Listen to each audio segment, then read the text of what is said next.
Welcome to Sober Sunrise, a podcast bringing you AA speaker meetings with stories of experience, strength, and hope from around the world. We bring you several new speakers weekly, so be sure to subscribe. We hope to always remain an ad-free podcast, so if you'd like to help us remain self-supporting, please visit our website at sober-sunrise.com. Whether you join us in the morning or at night, there's nothing better than a sober sunrise. We hope that you enjoy today's speaker. I'd like to introduce tonight's main speaker, Howard P. from Arizona.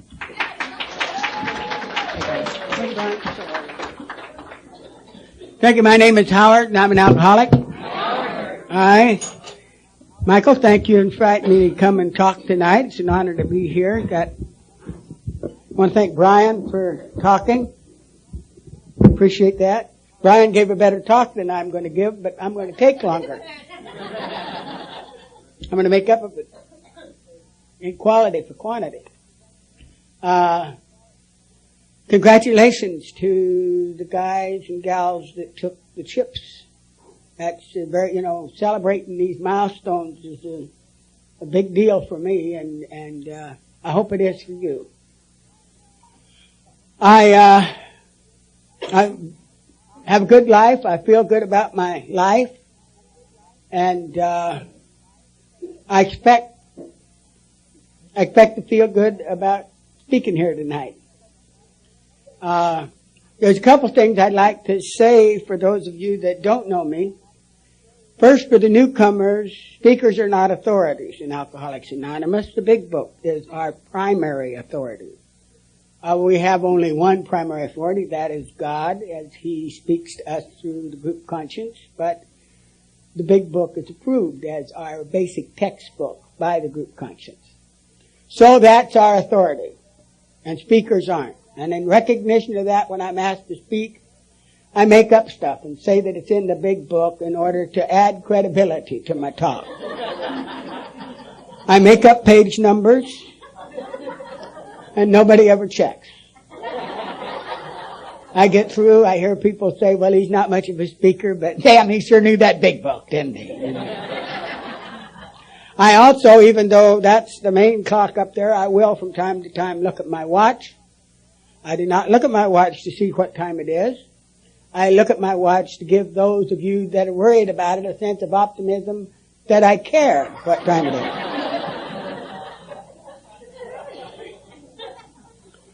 Life is good. On page 45 in the Big Book, it says lack of power is our dilemma. And that is certainly among many, many, many other instances in my life. I know in and of myself I always lack the power to feel good. I felt bad. Well, the best I felt, I think, was just kind of a state of low-grade alert about what the hell's going to go bad. And then when it went bad, I went, off the chart with badness. But I can look back at my life now. I have a good life thanks to the program and the stuff right now, and I feel good about my life. And I feel good enough now about my life I can look back and see my life was always good. But I lacked the power to feel the goodness, to see the goodness. Lack of power was certainly my dilemma. I was born in Alhambra, California. But I was raised in this little farm community about 45 miles southwest of Wichita, Kansas. Right there in what we called the Bible Belt. Now, we called it the Bible Belt because that's what we thought it was. But after I came to Alcoholics Anonymous, I called it the Bible Belt, and then I heard people from South Dakota saying they lived in the Bible Belt, and people in Arkansas. People all over the country, well, except in California. In California, hell, we know we ain't in the Bible Belt, but every place else they claim they're in the Bible Belt. And so nobody knows where the Bible Belt is. But we know it buckles about 45 miles southwest of Wichita, Kansas, in the Methodist Church. And that's where I found out about that being the Bible Belt. That's where I learned that I was separate from God. I was told that God was up in heaven, and I knew I wasn't in heaven, so I knew I was separate from God. And I felt separate from everything. I felt like I was by myself. And I was told when I was a little kid that we were responsible for making our own lives work. We had to do it, you know. And I wasn't optimistic about being able to do it. I was also told that if I would do what God wanted me to do, and then if I got my life into trouble, I could beseech God in prayer to help me. And if I had been good, God would help me. But if I wasn't, I was shit out of luck.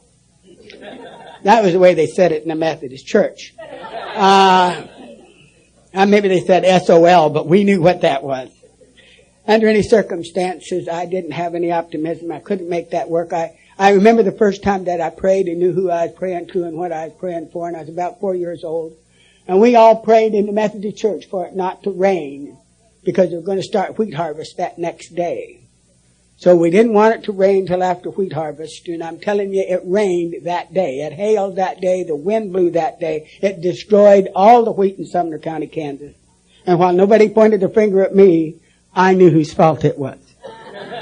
I knew who wasn't doing what you have to do to have God answer your prayers, and I kind of believed everybody else was doing it. So I knew I was responsible for wiping out the wheat crop. Now, if you're 4 or 5 years old and you've assumed the entire responsibility for wiping out the wheat crop, you have an ego problem. And I had the ego problem. I still have the ego problem, but I really had the ego problem then. I assumed responsibility for stuff like the wheat crop. I didn't feel good about wiping out the wheat crop. I didn't feel good about my relationship with God. I lacked the power to feel good. I was raised by a German family. The whole family were German. My mom's maiden name was Stuhmiller. My dad was Poland's. They were not happy-go-lucky Bavarian beer garden Germans. They were Prussian Germans. They were stern, disciplinarian, rigid. And you did what you was told or you'd get a whipping. Add another theory. They'd whip you anyway on the theory that you should have, by God, known better. Or they'd whip you on another theory. By God, you'll know better the next time. Add another theory. Don't cry when you get whipped. Well, I never got the hang of that. You whip me, I'm going to cry. And then Dad get mad, and I got beaten several times. I mean, just really beaten. And that didn't make me an alcoholic, but I want to tell you, I never got where I liked being beaten. I understand that some people do. But I'm not one of those. I don't even understand those people. I didn't feel good about the kind of kid I was. I didn't feel good about being whipped. I didn't feel good about the kind of student I was. I was a good student, but I wasn't as good as I could have been. If I got good grades, I could have always done better. Or I should have been doing that good all the time. So, and that's no big deal. It's just that I didn't feel good about myself or about my life. And it didn't make any difference about the circumstances in my life. My feeling good thing was broke, I think. I also make up stuff about the grapevine. In the October 1967 Grapevine, there's an article called The Pharmacological Approach to Alcoholism, and in that article, there's a doctor wrote it, and he describes kind of a mechanism in the central nervous system which responds to the perception of a threat by releasing adrenaline and steroids and other chemicals out in your body for additional strength. And he proposes that the alcoholic has a biochemical defect in his system so that he feels a state of low-grade alert even when there's not a threat to perceive. He feels like there is, so then he looks for it. And if you look for it, let me tell you, you'll find it. And then, there's Murphy's Law. Nothing is as easy as it looks. If something can go wrong, it will go wrong. And at the worst, man, when I heard that, I remember saying, tell me that again. Man, that's the truth. That is a fundamental feature of my life. After I came to AA, it dawned on me. Murphy's Law works if you work it. And I had worked Murphy's Law even before I heard about it. When I was 12 years old, I drank whiskey for the first time. I drank about a half a pint of whiskey. And it did for me what it did for nearly every alcoholic that I've talked about. It made me feel good. And I'm telling you, I had never felt good before. Now, many of you don't know this, maybe, but other people feel good without drinking. I feel good now from time to time, and lots of times without drinking. I never felt that before. And I later found out that is a spiritual experience. That feeling, good feeling. And how I found it out was from the Big Book on page 569. They describe a spiritual experience. And the language they use in describing the experience is a change in consciousness followed at once by a vast change in feeling and outlook. Is that a half a pint of whiskey?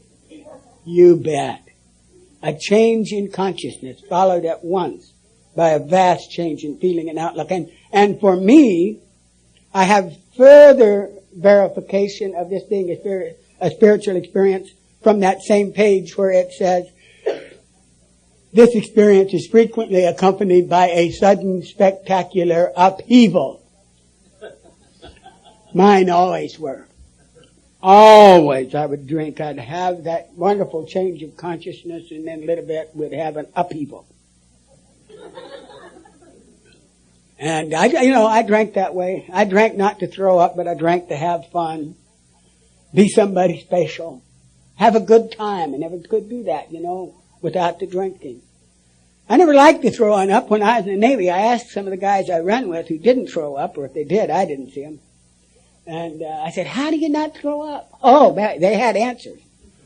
One guy said, well, the problem is, he said, now, I don't throw up, but if I did, the answer to not throwing up is eat 1/4 pound of butter before you go on liberty, and that'll coat your stomach. All right, but I believed it, and I tried it. And I threw up butter like you wouldn't believe. Then I asked somebody else, and the guy said, forget the butter, put bitters in your booze. If you put bitters in it, you only get the hiccups, this guy said. Man, I put bitters in it. I threw up bitters just the way I threw up butter. Now, I was in Alcoholics Anonymous for a little while, and I heard Norm Alpey talk, and Norm Alpey talked about throwing up 7 high, and it dawned on me, hell, I haven't thrown up since I stopped drinking whiskey. It was the goddamn whiskey that was making me throw up. Drinking whiskey made me throw up. But I couldn't believe, whiskey was the solution. Whiskey cannot be the problem. And otherwise, a guy as smart as we think we are would stop. No, it was the lack of butter, it was the lack of bitter, or it was something other than whiskey. Whiskey was the solution, and it was the solution. Getting married wasn't the solution. That certainly wasn't the solution, although I was sure it would be. I fell in love with the lady that was going to be my wife when we were in the 7th grade. There were 21 of us in this little class in Argonia, Kansas, and we went through the 7th grade on through high school together. She was my girlfriend, I was her boyfriend in 7th grade, but after we got into high school, she decided to go with more mature boys. And, God, I'll tell you, she was my dream girl, and I never liked the fact that I never told her I loved her, but I knew I did.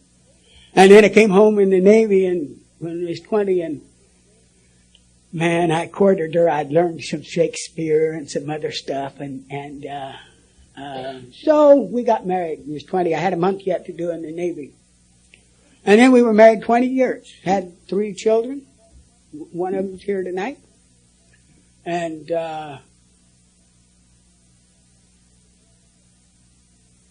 We were married about 20 years when I came to Alcoholics Anonymous, and I'm telling you, she needed Al-Anon when we were in the 7th grade.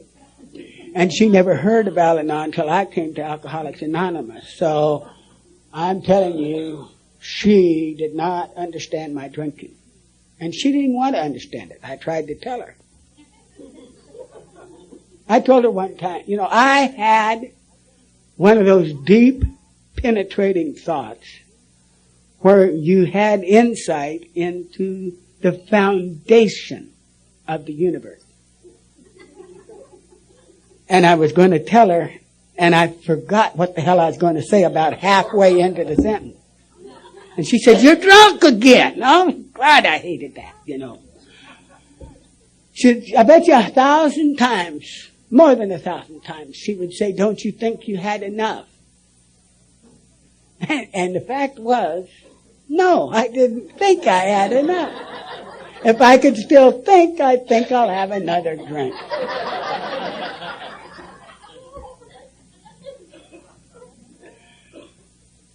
I got a job in the 60s, actually 1959, as an entry-level engineer.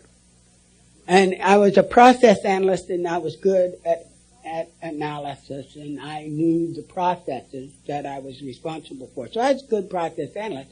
But one of the things they require in that work assignment was to write reports, and I did not know what the hell they wanted in the report for some reason. And if I didn't know then, I was just shut down. I couldn't do it. And then I was immobilized, and it would get worse.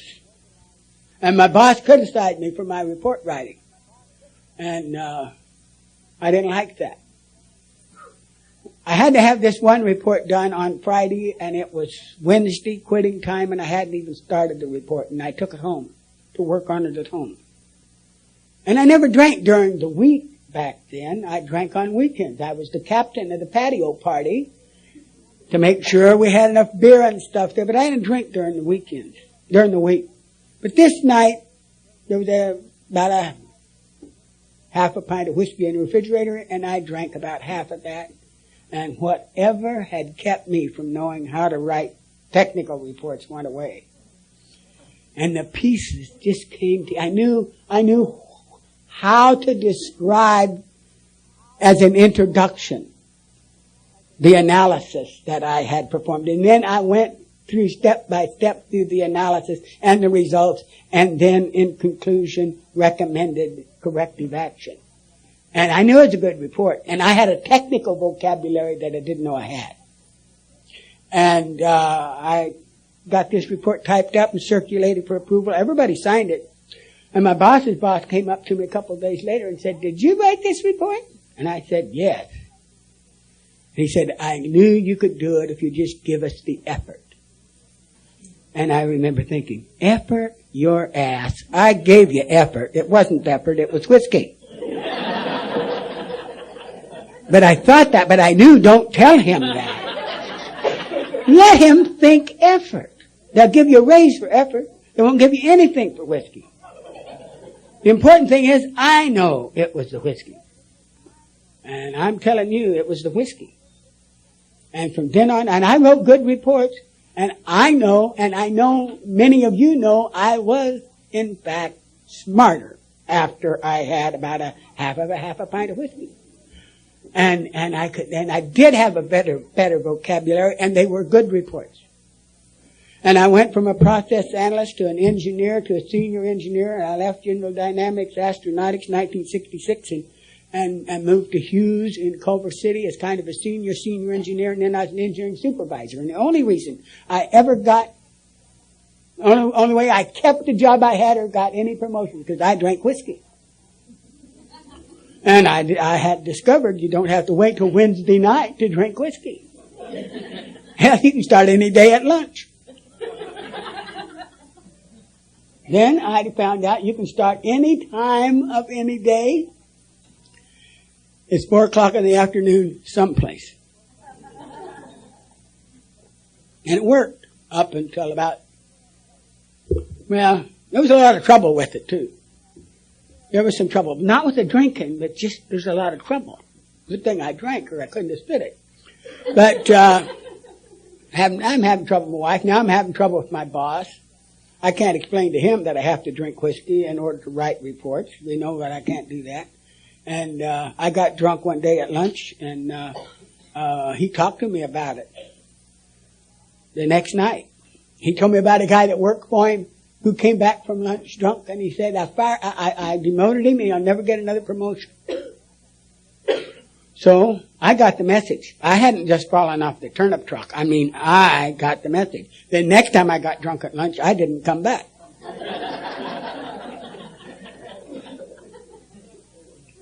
And then the next time, now he's telling me about a guy that worked for him that would get drunk at lunch and not come back. And he said, I fired him. Jesus, you can't please some people. How unreasonable can they be? Well, in January of 1972, he demoted me.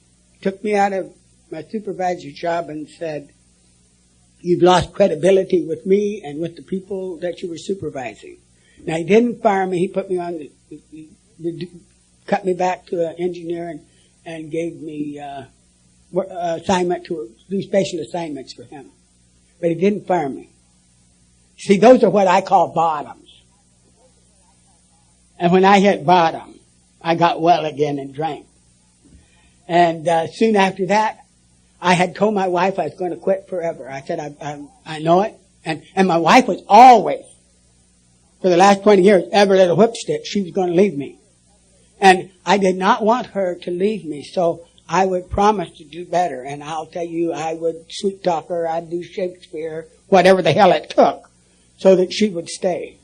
And I would stop drinking, and I would mean it. But then somehow I'd have to have a drink. And then I'd be right down the tube, and she's going to leave. Well, I told her I was going to stop drinking in January of 1972. And I didn't last very long. I don't even know if I made it today, but I know I didn't last very long. And then I went home after not even going to work, but sitting in the tattletale, drinking all day. Then I went home and I said, Pat, some people are born to drink, and I'm one of those. And if the only way you'll stay with me is for me to stop drinking, you're going to have to go, because I am not going to stop drinking. It's too important to me. That's too much for me. Now, you can go to a lawyer, get everything put in your name. Whatever you need to do, I want you to stay. I don't want you to leave. But I am not, and I'm not going to drink as much, but I'm going to drink.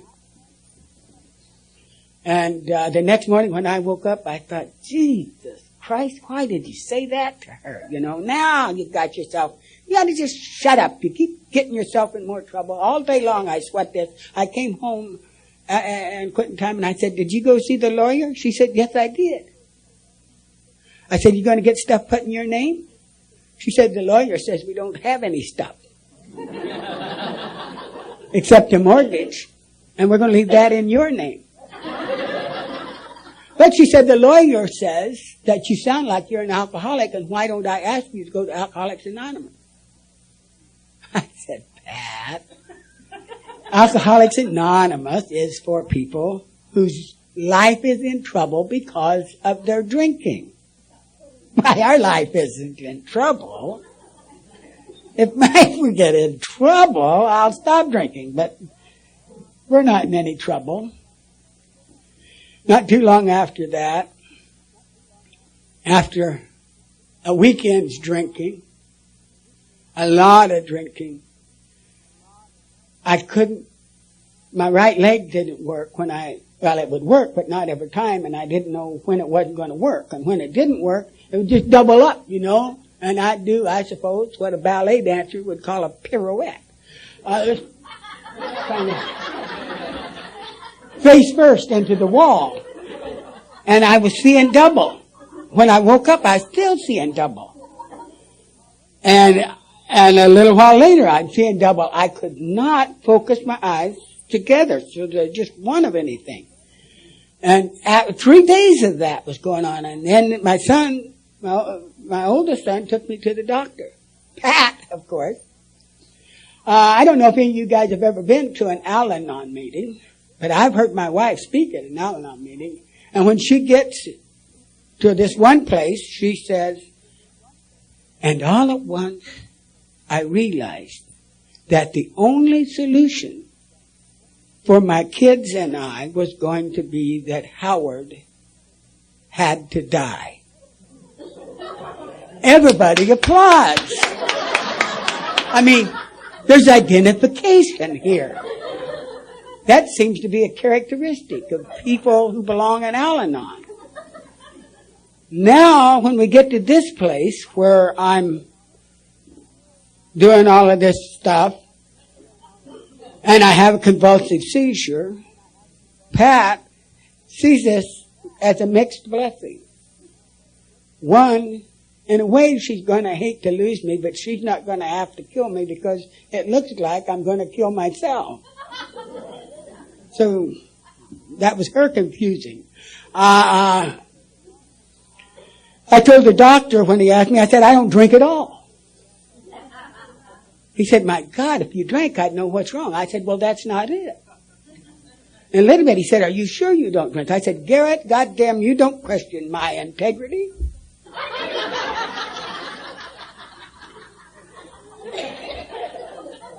I went back after I was in the program a while to make amends. He showed up on my amends list. I said, I used to really drink a lot. I was really drinking a lot when I came to see you that time. And then he showed me what he had written in my record. He said, this man is acutely intoxicated with probable alcoholic neuropathy. And so I had him fooled.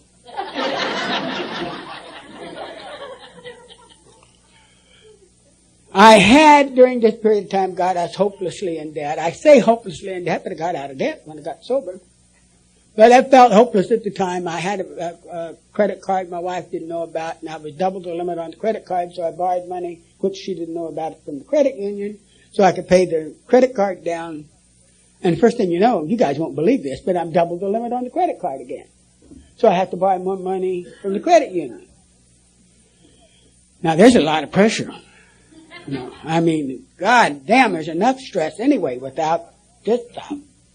And I had an opportunity to sell some equipment that I didn't own. Equipment that I found right before Hughes lost it. And I gave it to this fence to sell, and we were going to split the money.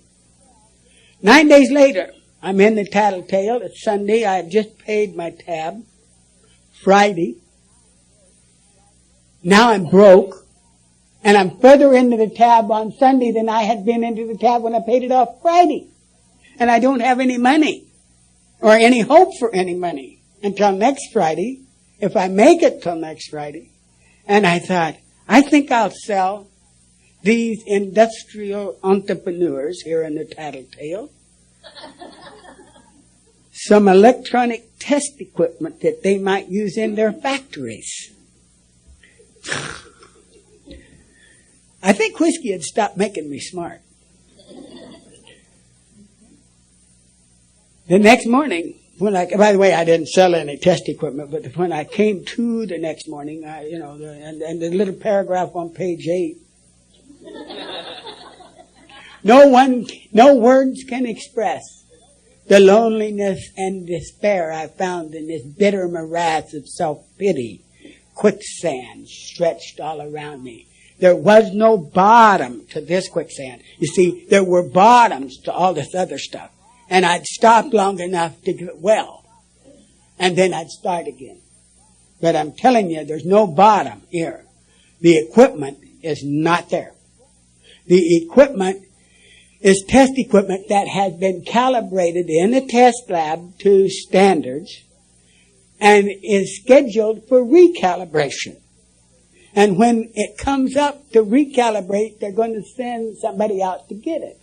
Well, let me tell you, that guy ain't going to find the equipment. And when he can't find the equipment, he's got to fill out a little report. Security comes. Huge security comes looking for the equipment. When they can't find it, they have to send a report in to the federal government, who send out agents from the Federal Bureau of Investigation to find out what the hell happened to the government's property. And I experienced the feeling, having realized this, of that's described on page 30 of pitiful and incomprehensible demoralization. And I think, God, and my kids are candidates for the disgrace of that. And every father wants their kids' respect. And I didn't have it, didn't deserve it, and now I was going to disgrace them. And I saw I'm going to have to stop drinking until this blows over.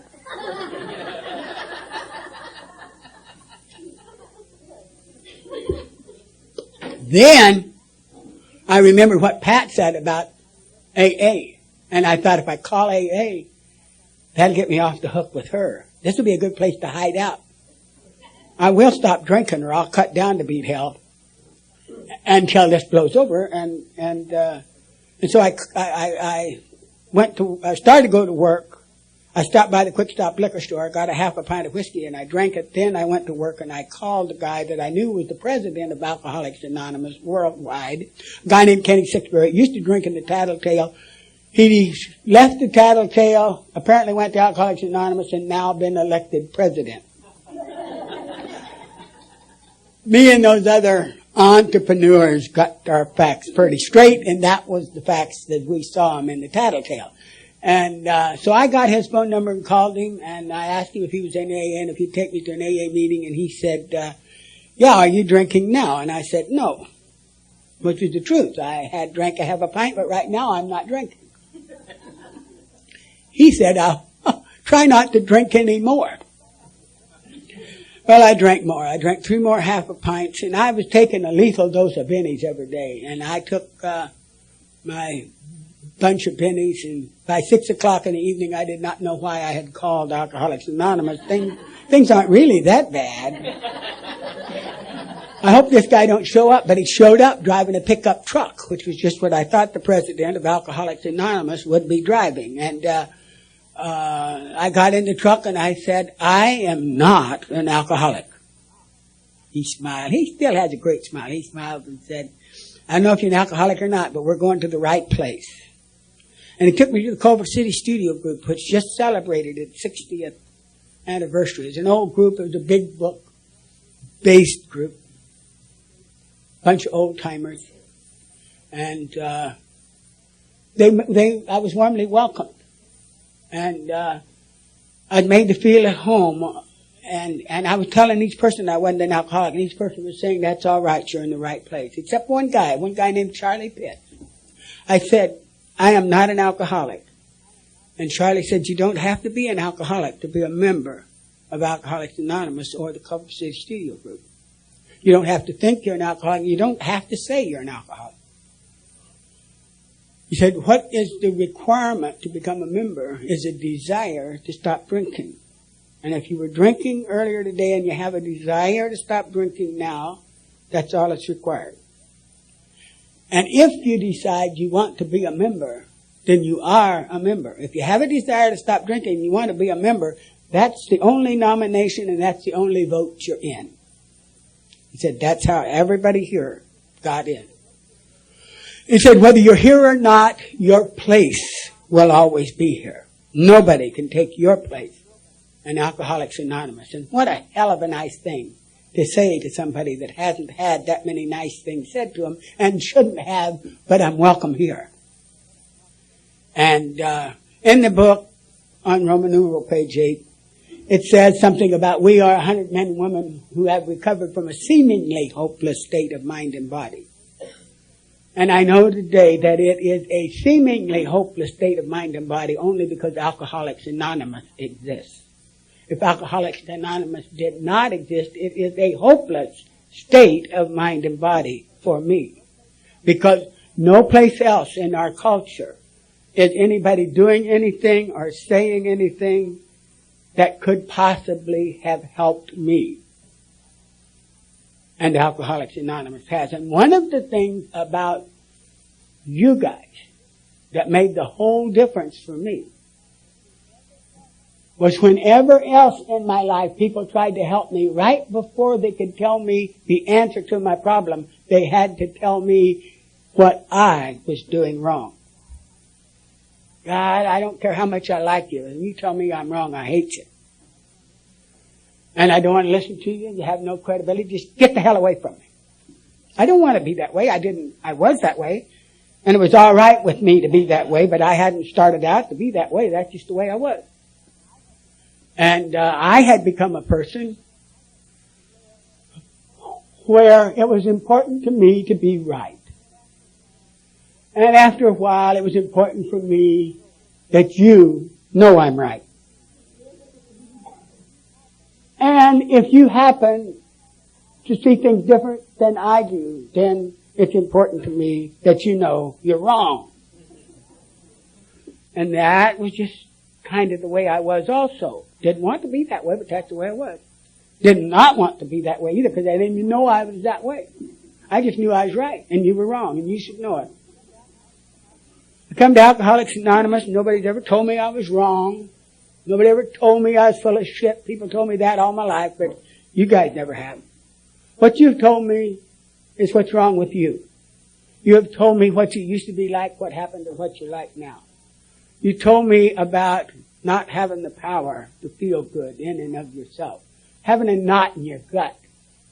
Having a hole in your gut where the wind blows through. You see, I know about that, and I don't know anybody else knows about that. But you say that about you, and I know you and I have something in common. And then you talk about the obsession of the mind that somehow, some way, this time, I'm just going to drink a half a pint through the day. I'm going to baby the half a pint through the day. And man, I was going to do that every day. Every day I wasn't going to drink any more than a half a pint. God damn it, I drink more than that, and I'm just going to drink a half a pint. When I was drinking just a half a pint, I got promotions, I could think, I could work. Brilliant. That's all I'm going to do today. Of course, that half a pint's gone by 10 o'clock in the morning, and I'm thinking better, and I'm thinking, well, I don't mean just exactly a half a pint. I'm going to average a half a pint.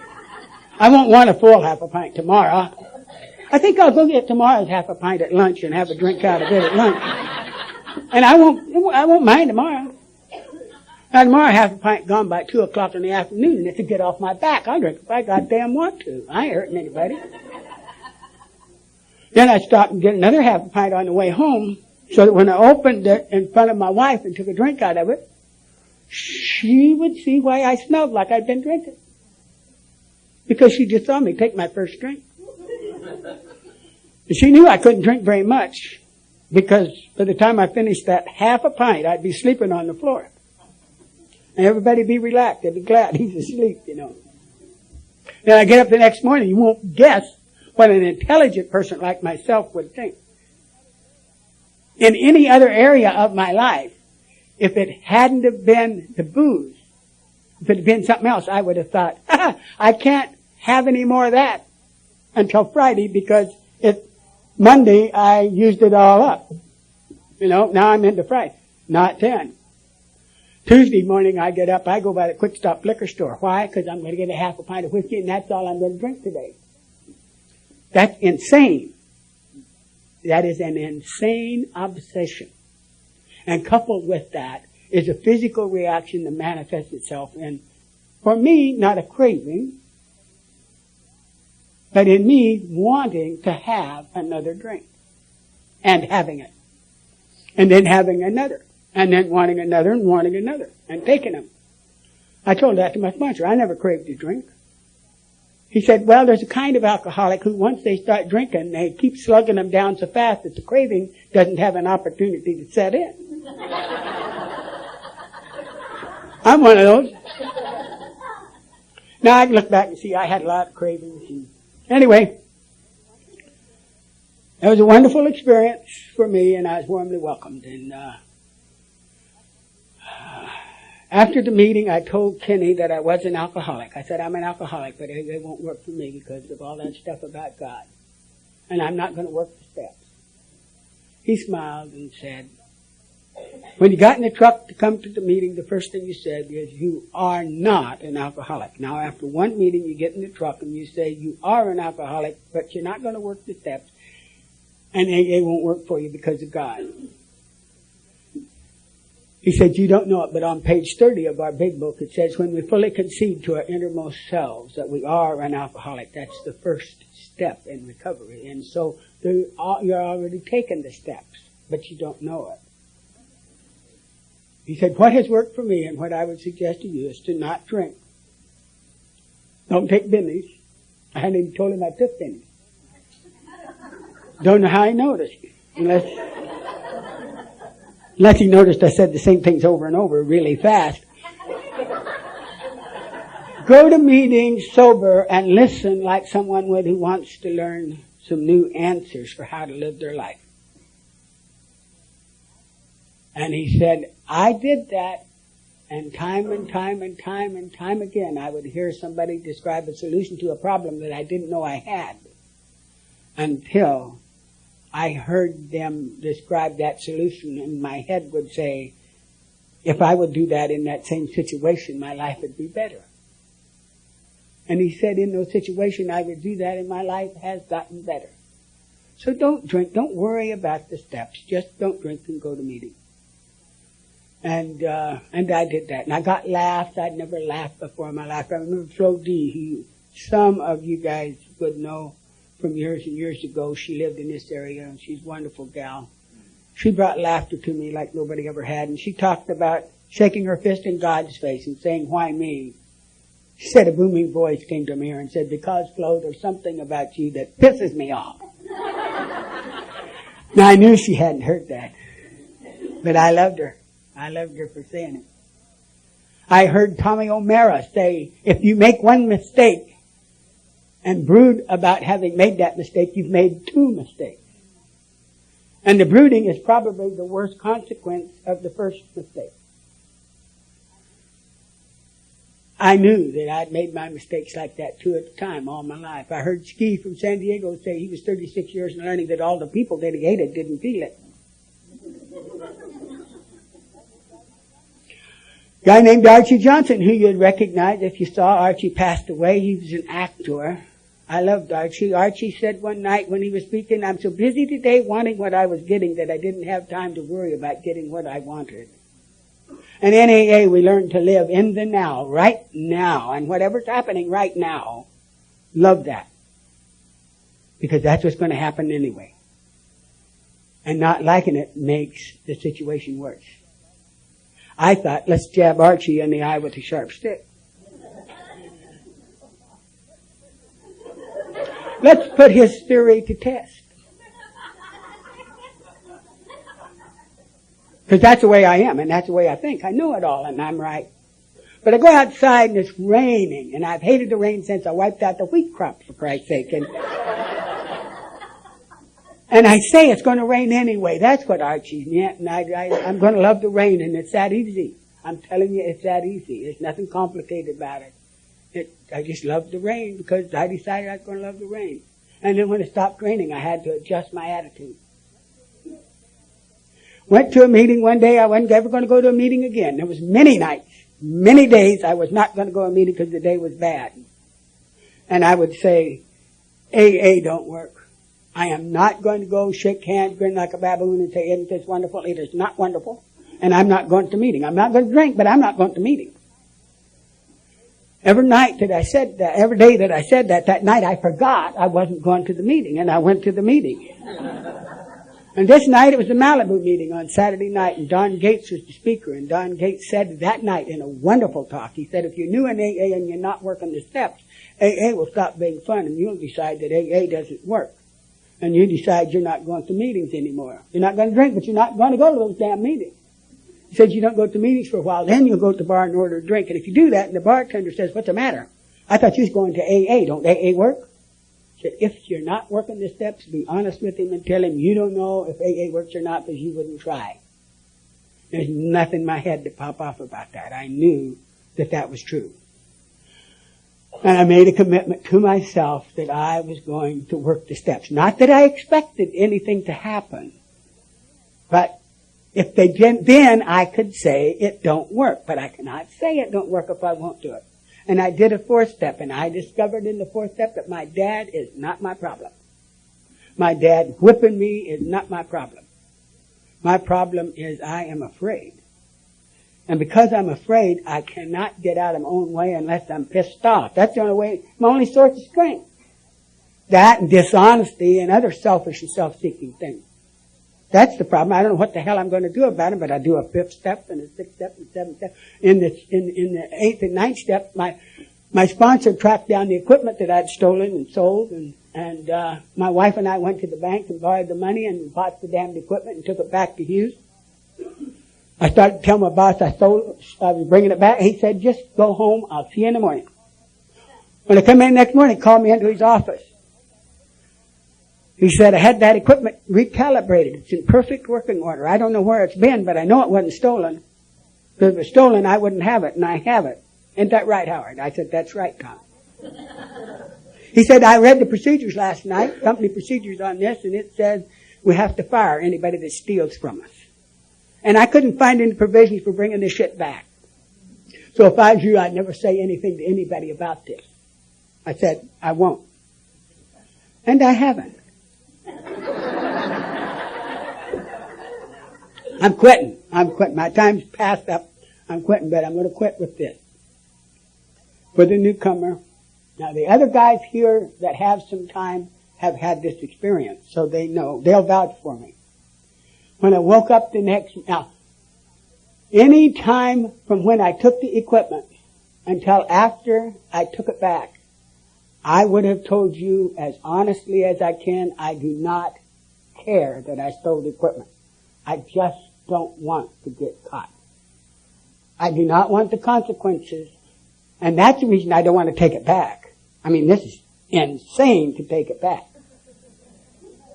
But the next morning after I took it back, I woke up and the weight of the world was off my back when I had no idea the weight was there. And I felt good.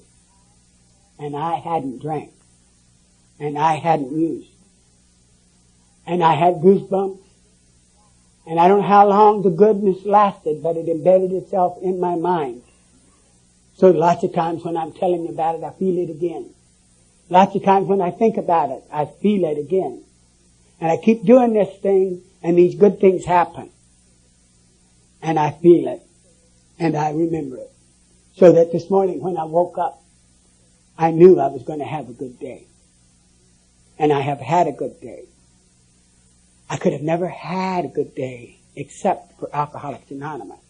Without you, it is a hopeless state of mind and body for me. I was reading the book on meditation, read a ton of them. The best thing written on meditation, Alcoholics Anonymous, step 11 in the 12 quote, in my opinion. The best thing for me, that's it. This other book said, if you can find God through an intellectual exercise and be convinced that God is there, then that's the way for you to do it. Or if you just feel the presence of God in your life and know that that is God, then that's the way for you to do it. But whatever way you find God, mark that spot and go sit in that window again. This is my window. Right here in this place with you guys. I'm very, very grateful for it. Thank you for letting me share.